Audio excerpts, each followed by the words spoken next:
വഴിയെ. ഇത് എൻ്റെ കയ്യിൽ മുജാഹിദിന്റെ ഒരു പുസ്തകമാണ്. ഇത് ഫ്രീ ആയിട്ട് തന്നതാണ്. അപ്പൊ ഇതിലുള്ള ഒരു സംശയം ചോദിക്കാനാണ്. ഒരിക്കൽ ഒരു ജൂത സ്ത്രീ നബി സല്ലല്ലാഹു അലൈഹി വസല്ലമയെ വധിച്ചു കളയാൻ വേണ്ടി സൽക്കരിക്കുകയെന്ന വ്യാജേന വിഷം പുരട്ടിയ ആട്ടുമാംസം ഭക്ഷിക്കാൻ നൽകി. പക്ഷേ നബി സല്ലല്ലാഹു അലൈഹി വസല്ലമക്ക് സ്വന്തം മുമ്പിലിരിക്കുന്ന ഭക്ഷണത്തിൽ വിഷം പുരട്ടിയിട്ടുണ്ടെന്ന് പോലും അറിയാൻ കഴിഞ്ഞില്ല. അങ്ങനെ നബി സല്ലല്ലാഹു അലൈഹി വസല്ലം ഒരു ഭക്ഷണം വായിലിട്ടു ചവച്ചു തുടങ്ങി. പക്ഷേ അതിനു മുമ്പ് തന്നെ കൂടെയുണ്ടായിരുന്ന ബിശിർ റളിയല്ലാഹു അൻഹു എന്ന സ്വഹാബി ആ മാംസം വയറ്റിലാക്കി കഴിഞ്ഞിരുന്നു. അങ്ങനെ അദ്ദേഹം വിഷം ബാധിച്ച് നബി സല്ലല്ലാഹു അലൈഹി വസല്ലമയുടെ മുമ്പിൽ കിടന്ന് പിടഞ്ഞു മരിച്ചു. അപ്പോഴാണ് നബി സല്ലല്ലാഹു അലൈഹി വസല്ലമക്ക് ഭക്ഷണത്തിൽ വിഷം പുരട്ടിയിട്ടുണ്ടെന്ന് അറിയാൻ സാധിച്ചത്. അപ്പോൾ ഈ സന്ദർഭത്തിൽ പോലും നബി സല്ലല്ലാഹു അലൈഹി വസല്ലമക്ക് മുഅ്ജിസത്ത് കൊണ്ട് അദൃശ്യം അറിയാൻ സാധിച്ചിട്ടില്ലല്ലോ. അതുകൊണ്ട് എങ്ങനെയാണ് അവർ ഉദ്ദേശിക്കുന്ന സമയത്ത് മുഅ്ജിസത്തിലൂടെ അദൃശ്യം അറിയാൻ സാധിക്കുക എന്നാണ് എന്റെ ചോദ്യം. എല്ലാവരും ശ്രദ്ധിക്കുക. ചോദ്യത്തിന് ആയത്തുകളും ഹദീസുകളും മറുപടി പറയാനുണ്ട്. ചോദിച്ചാൽ പ്രത്യേകം ശ്രദ്ധിക്കണം. വിനീതമായിട്ട് ശ്രദ്ധിക്കാൻ നിങ്ങളുടെ അടുത്ത് ചോദിക്കാൻ വേണ്ടി നിൽക്കരുത്. ഒരു മാന്യത നമ്മളെ നല്ല നിലക്ക് അല്ലാതെ പ്രശ്നമൊന്നും ഉണ്ടാകും. ആദ്യമായിട്ട് ആയത്തും ഹദീസും പറയുന്നതിന്റെ മുമ്പ് നിങ്ങൾ നേതാക്കന്മാരായി അംഗീകരിക്കുന്ന ആളുകൾ തന്നെ ഈ വിഷയം എഴുതി വെച്ചിട്ടുണ്ട്. അത് ഞങ്ങളൊന്ന് വായിച്ച് കേൾപ്പിക്കാം. ഒന്ന്. രണ്ടാമതായി ഖുർആന് പറയും. പിന്നെ പണ്ഡിതന്മാരുടെ ഉദ്ധരണി വായിക്കും. മൂന്നാമതായി ആ സുഹൃത്ത് ചോദിച്ച ചോദ്യത്തിന് മറുപടിയും പറയും. അതുകൊണ്ട് ആദ്യമായിട്ട് മറുപടി പറഞ്ഞില്ല എന്ന് ഒച്ചപ്പാടുണ്ടാക്കരുത്. ഈ വിഷയം നിങ്ങൾ ആദ്യം പഠിക്കാനും കൂടിയാണ് നമ്മളെ ലക്ഷ്യം. അതുകൊണ്ടാണ് ഞാൻ അങ്ങനെ പറഞ്ഞത്. ഇത് ഇസ്ലാഹി പ്രസ്ഥാന ചരിത്രത്തിന് ആമുഖം എന്ന പുസ്തകമാണ്. ഇത് കേരള നദ്വത്തുൽ മുജാഹിദീൻ മുജാഹിദ് സെന്റർ കോഴിക്കോട് 2 നിന്ന് പ്രസിദ്ധീകരിച്ച പുസ്തകം. ഈ പുസ്തകത്തിൽ ഇബ്നു തൈമിയ്യ എന്ന് പറയുന്ന വലിയ ഒരു പണ്ഡിതനെ പരിചയപ്പെടുത്തുന്നുണ്ട്. ശൈഖുൽ ഇസ്ലാം ഇബ്നു തൈമിയ്യ എന്നാണ് പറയുന്നത്. ഇതിൽ പറയുന്നത് എന്താണ് കേട്ടോളൂ, ഞാൻ വായിച്ചു തരാം. നമ്മൾ പ്രശ്നം ഉണ്ടാക്കേണ്ട ആവശ്യമില്ലല്ലോ, വിഷയം പഠിക്കാനല്ലേ. പക്ഷെ മനസ്സിലായാൽ അത് അംഗീകരിക്കുക എന്നുള്ളതാണ് ബുദ്ധി. പിന്നെ മർക്കട മുസ്തി എന്ന് പറയുന്നുണ്ട്. ഈ മർക്കട മുസ്തി എന്ന് പറഞ്ഞാൽ തന്നെ എന്താണ്? മർക്കട് എന്ന് പറഞ്ഞാൽ കുരങ്ങുന്ന, മുസ്തി എന്ന് പറഞ്ഞാൽ കുരങ്ങന്റെ കയ്യുന്ന. അതെന്താ സംഭവം? പഴയ കാലത്തൊക്കെ കുരങ്ങനെ പിടിക്കാൻ വേണ്ടി ഈ വായു കുടുസായ ഒരു പാത്രം കൊണ്ടുപോയി വെക്കല. ആ ഒരു പാത്രത്തിൽ അരി കൊണ്ടുപോയിടും. അതിന് ഈ കുരങ്ങന്റെ കൈ ഇങ്ങനെ ഇട്ടായിക്ക് കൊള്ളും. അരി വാരിയാ പിന്നെ അങ്ങോട്ട് കിട്ടൂല. അങ്ങനെ ഒരു കാല ഒരു സ്ഥലത്ത് കെട്ടിയേക്കല. അപ്പൊ ഈ കുരങ്ങനെ എന്ത് ചെയ്യും? കയ്യിട്ടിന് വാരിയാല് തല പോയാലും വേണ്ടി പിടുത്തം വിടൂല എന്നാ. ഇതാണ് മർക്കട് മുസ്തി എന്ന് പറയുന്നത്. അപ്പൊ ആ മുസ്തി ആർക്കും വേണ്ട എന്ന് സാന്ദർഭികമായി ഞാൻ ഓർമ്മപ്പെടുത്തും. ഇതിലെന്താ പറയുന്നത്? ഇതിന് തുടക്കം കുറിച്ചത് ഹിജ്റ 661 ഭൂജാതനായ പ്രശസ്ത പണ്ഡിതനും, കേട്ടോളി, അദ്ദേഹത്തിന്റെ വിശേഷണങ്ങളാ പറയുന്നത്, ചിന്താമണ്ഡലത്തിൽ വമ്പിച്ച കോളിളക്കം സൃഷ്ടിച്ച വിപ്ലവ നായകനുമായ ഇബ്നു തൈമിയ്യയാണ്. ഏത്? മുജാഹിദ് പ്രസ്ഥാനത്ത്, ഇസ്ലാഹി പ്രസ്ഥാനത്തിന്റെ തുടക്ക പറയുന്നത്. അതുപോലെ നേതാവെല്ലാം ഇനി പറയാൻ പറ്റൂല. ഇബ്നു തൈമിയ്യക്ക് പൂർവികരായ പണ്ഡിതന്മാർ കൽപ്പിക്കുന്നത് കൊണ്ടോളി. പൂർവികരായ പണ്ഡിതന്മാരെടുക്കൽ അദ്ദേഹത്തിന്റെ സ്ഥാനം പ്രഗത്ഭനായ ചിന്തകൻ, നിപുണനായ ഗ്രന്ഥകാരൻ, ഉജ്ജ്വലനായ വാഗ്മി, അഗാധയിലേക്ക് ആണ്ടിറങ്ങിയ ഗവേഷകൻ. അദ്ദേഹത്തിന്റെ വിശേഷണങ്ങളായി പറയുന്നത് പൂർവീകരുടെ വിജ്ഞാനങ്ങൾ മുഴുവനും സമാഹരിച്ച സർവവിജ്ഞാന കോശം എന്നീ നിലകളിലെല്ലാം പ്രസിദ്ധി നേടിയ ഇബ്നു തൈമിയ്യ പേന കൊണ്ടെന്ന പോലെ വാളുകൊണ്ടും ശത്രുക്കളുമായി പടപൊരുതിയ ധീരയോദ്ധാവായിരുന്നു. കണ്ടോ, ഇബ്നു തൈമിയ്യ ആണ് ഇസ്ലാഹി പ്രസ്ഥാനത്തിന് തുടക്കം കുറിച്ചത് എന്നാണ് ഇതിൽ പറയുന്നത്. ആ ഇബ്നു തൈമിയ്യയുടെ ഗ്രന്ഥമാണ് എന്റെ കയ്യിലുള്ളത്. ഇതേതാണ്?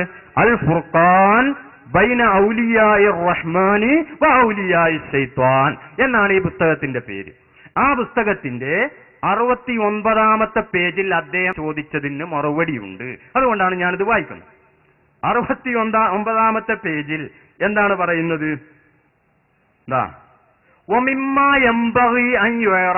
ഞാൻ അർത്ഥം വെക്കുമ്പോ തെറ്റിക്കുന്നുണ്ടോ നിങ്ങൾ ചിന്തിച്ചോളി, അല്ലെങ്കിൽ അറിയുന്നവർ ചിന്തിച്ചോളി. ഒമിമ്മ എംബഗി അത്യാവശ്യമാണ്, ആവശ്യം കൂടിയല്ല, അത്യാവശ്യമാണ്. എന്ത്? അയ്യുറഫ, അറിഞ്ഞേ പറ്റൂ. എന്ത്?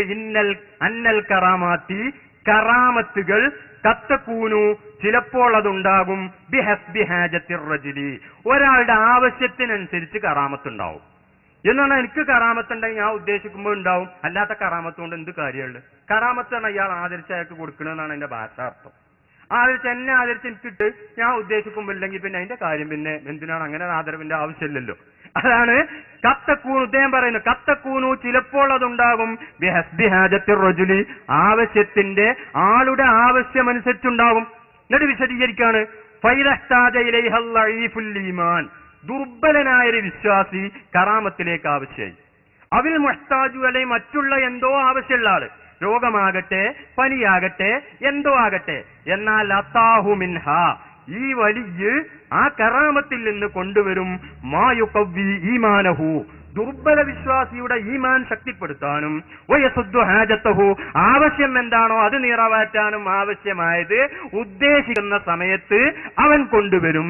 ഇബ്നു തൈമിയ്യ പറയുന്നത് കൊണ്ടുവരും. വയകൂനു മൻ ഹുവ അക്മലു വിലായതൻ ലില്ലാഹി മിൻഹു മുസ്തഗ്നിയൻ അൻ ദാലിക ഫലാ യതീഹി മിസ്ലു ദാലിക ലിഉലുവി ദറജതിഹി വഗിനാഉ അൻഹാ ലാ ലിനഖ്സി വിലായതിഹി എന്നിങ്ങനെ പറഞ്ഞിട്ട് വലിഹാദ ഇക്കാരണം കൊണ്ടാണ് കാനത്ത് ഹാദിയിൽ ഉമൂറു ഇത്തരം കാര്യങ്ങളൊക്കെ ആയത് ഫിത്താബീന പിൽക്കാലക്കാരായ പണ്ഡിതന്മാരിൽ അക്സറ മിൻഹാ ഫിസ്സഹാബ സഹാബത്തിൽ കറാമത്ത് പ്രകടമായതിനേക്കാളും കൂടുതൽ സഹാബത്തിന്റെ ശേഷ പ്രകടമായത്.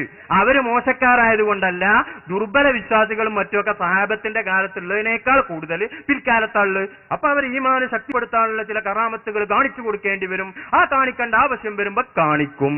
ഇബ്നു തൈമിയ്യ പറയുന്നത് ആയത്ത് ഹദീസൊക്കെ ഇൻഷാ അല്ലാഹ് പറയും. ആദ്യം ഓല നേതാക്കന്മാരെന്നെ പറയണാണല്ലോ നല്ലത്. അതുകൊണ്ട് ആയത്ത് പറഞ്ഞിട്ടില്ല എന്ന് പറയണ്ട, ഞാൻ പറയും കേൾക്കിങ്ങള്. ബിഖിലാഫി മൻ തജ്രി അലാ യദൈഹിൽ ഖവാരിഖു ലിഹുദൽ ഖൽഖി വലിഹാജതിഹിം അതേ സമയത്ത് സൃഷ്ടികളുടെ സന്മാർഗത്തിന് ഉപയുക്തമായ അവരുടെ ആവശ്യ നിർവഹണത്തിന് ഉപയുക്തമായ കാര്യങ്ങൾ വെളിവാകുന്നവരോ ഫഹാഉലായി അഅ്ലമു ദറജതൻ ഇക്കൂട്ടരാണ് അല്ലാഹുവിന്റെ അടുക്കൽ ഏറ്റവും കൂടുതൽ സ്ഥാനമുള്ളവർ എന്ന് ഇബ്നു തൈമിയ്യ പറയുന്നു. അപ്പൊ ഈ പുസ്തകത്തിൽ എന്താ പറഞ്ഞത്? ഒരാളുടെ ആവശ്യമുണ്ടാകുന്ന സമയത്ത് അവനിൽ നിന്ന് കറാമത്ത് ഉണ്ടാകും. അതുണ്ടാവൂല്ലേ എന്നാണ് ചോദ്യമുള്ളത്, അല്ലെ? അതിന് മറുപടി ഇബ്നു തൈമിയ്യ ഉണ്ടാവും എന്ന് പറഞ്ഞിട്ടുണ്ട് എന്ന് ഒരു മറുപടി. ഇനി രണ്ടാമത് ഇതേതാണ് KM മൗലവി സ്മാരക ഗ്രന്ഥം എന്ന് പറഞ്ഞ KM മൗലവി മെമ്മോറിയൽ ട്രസ്റ്റ് കമ്മിറ്റി പ്രസിദ്ധപ്പെടുത്തിയ ഒരു പുസ്തകമാണ്. ഇതില് ഇമാം റംലി 10ാം നൂറ്റാണ്ടിലെ മുജദ്ദിദാണ് എന്ന് പരിചയപ്പെടുത്തുന്നത്.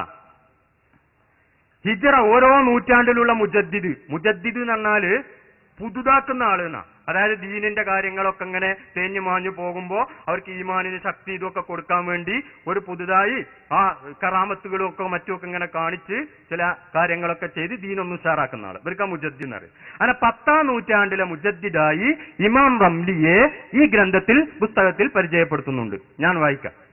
8ാം നൂറ്റാണ്ടിലെയാണ് ഇങ്ങനെ എണ്ണീറ്റതാ. 8ാം നൂറ്റാണ്ടിലെ മുജദ്ദികളിൽ ഇമാം ഇബ്നു ഖൽദൂൻ റളിയല്ലാഹു അൻഹുവിന്റെ പേര് പ്രസ്താവ്യമാണ്.